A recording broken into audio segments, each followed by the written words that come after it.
Yorana, je m'appelle Mauna Réveil, je suis chef de projet chez Isénergie Marine Développement, donc une boîte qui se propose de développer des énergies marines renouvelables, donc l'énergie à partir de la houle en Polynésie française. J'ai fait un bac S, ensuite j'ai fait partie de la première promotion de la CUPGE à l'Université de la Polynésie française, donc Maths Sup Maths P.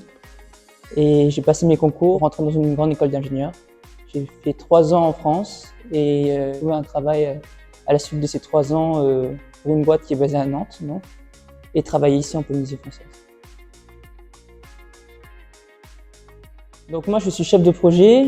Je pense que la meilleure façon de définir un chef de projet, c'est un peu comme un chef d'orchestre. Donc le but, c'est en fait de coordonner un peu l'ensemble de tous les éléments nécessaires pour faire naître un projet.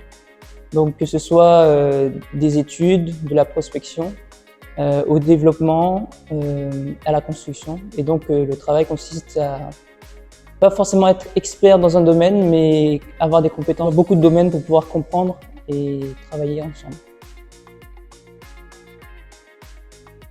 Généralement, en fait, les ingénieurs, ils n'ont pas de problème sur le marché du travail.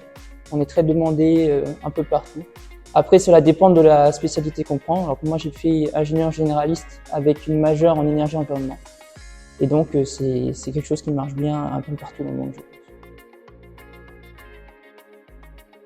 C'est que c'est innovant, c'est le développement d'une technologie qui est assez nouvelle, donc c'est une énergie renouvelable. C'est donc aussi une énergie qui permet de diminuer notre dépendance aux hydrocarbures, notamment en Polynésie française, où notre dépendance est très forte, et donc participer à la transition énergétique. Savoir, à mon avis, travailler avec beaucoup de personnes différentes, dans beaucoup de domaines différents. On a plusieurs problématiques et contraintes, que ce soit au niveau technique, mais aussi au niveau réglementaire. On doit faire des autorisations, par exemple.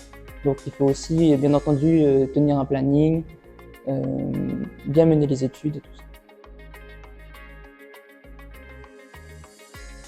Essayez de déterminer un petit peu le type de métier qui vous intéresserait et de faire le chemin inverse, c'est-à-dire regarder par où passer pour y arriver. Je pense aussi qu'il est important de faire un métier que l'on pense être intéressant pour pouvoir s'épanouir dans son métier.